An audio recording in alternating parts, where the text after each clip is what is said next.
नमस्कार दोस्तों, 29 अप्रैल को भगवान परशुराम जयंती है और इस दिन को अक्षय तृतीया के नाम पर भी जाना जाता है।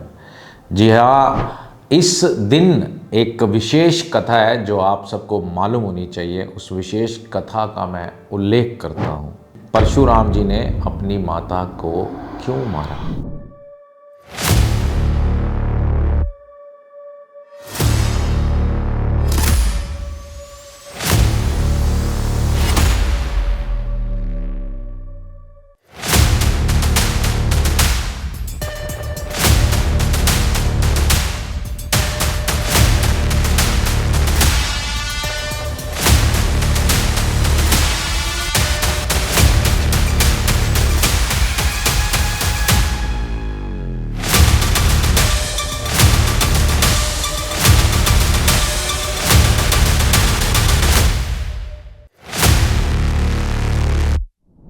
परशुराम जी की जयंती विशाख मास में शुक्ल पक्ष तृतीया को मनाई जाती है। इस पावन दिन को अक्षय तृतीया कहा जाता है।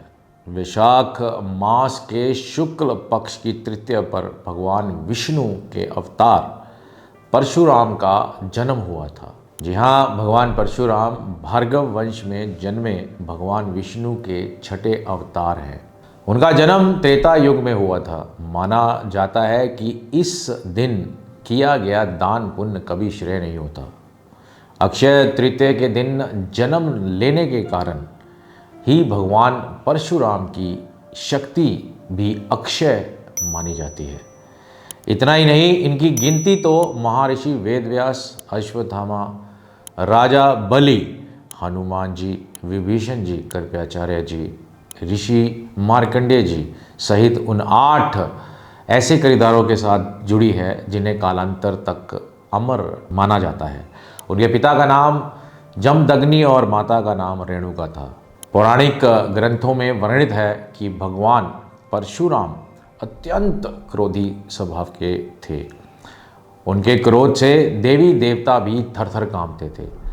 धार्मिक मान्यता के अनुसार एक बार परशुराम ने क्रोध में आकर भगवान गणेश जी का दांत तक तोड़ दिया था।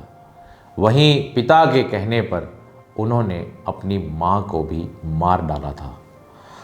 इस दिन भगवान विष्णु के परशुराम अवतार की पूजा करने से शौर्य, क्रांति एवं ऐश्वर्य की प्राप्ति होती है और शत्रुओं का भी नाश हो जाता है। अब बात आती है भगवान परशुराम ने क्यों कर दिया था अपनी ही मां का वध। श्री विष्णु अवतार भगवान परशुराम जी पराक्रम के प्रतीक माने गए हैं। जी हाँ, वह अपने माता पिता के परम आज्ञाकारी पुत्र माने गए हैं। पौराणिक कथाओं के अनुसार एक बार परशुराम की माता रेणुका जल लेने नदी पर गई। वहाँ उन्होंने गंधर्वराज चित्ररथ को जल में अप्सराओं के साथ देख लिया और कुछ देर वह वहीं ठहर गई। उस समय माता रेणुका के मन में विकार उत्पन्न हो गया। अचानक उन्हें याद आया कि उनके पति के हवन का समय भी हो रहा है और वह तुरंत जल लेकर घर पहुंची। जमदग्नि ऋषि ने अपने तपोबल से अपनी पत्नी का मानसिक व्यभिचार जान लिया। उन्होंने परशुराम से बड़े अपने 3 पुत्रों को आज्ञा दी कि वो अपनी माता का इसी टाइम वध कर दें, लेकिन किसी ने भी इसे पाप समझकर अपने पिता की बात को नहीं माना। अंत में ऋषि ने परशुराम को अपनी माता का वध करने के लिए आज्ञा दी। साथ ही उन्होंने कहा कि अपने भाइयों का भी वध कर दो, क्योंकि उन्होंने उनकी आज्ञा नहीं मानी। परशुराम जी ने पिता की आज्ञा का पालन करते हुए अपनी माता और भाइयों का वध कर दिया।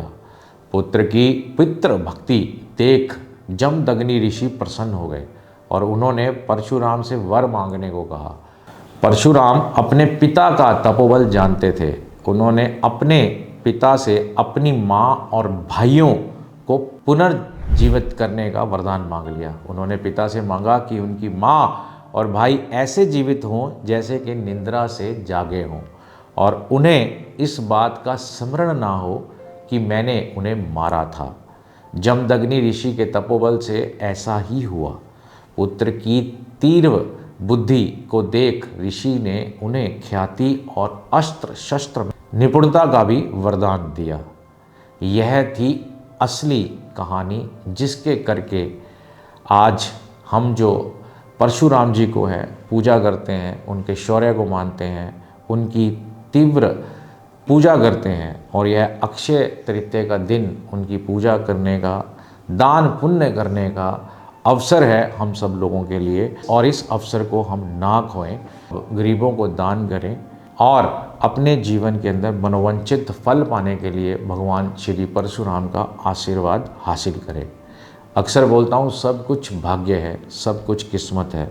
ऐसी ही जानकारी लेने के लिए आप मेरे YouTube चैनल को सब्सक्राइब करें और यह जानकारी अपने तक ही सीमित ना रखें, अपनों तक भी पहुंचाएं, उनके जीवन में भी रोशनी का काम करें। जीवन जीने का नाम है, काटने का नहीं। मस्त रहो, व्यस्त रहो, आगे बढ़ो। हर हर महादेव।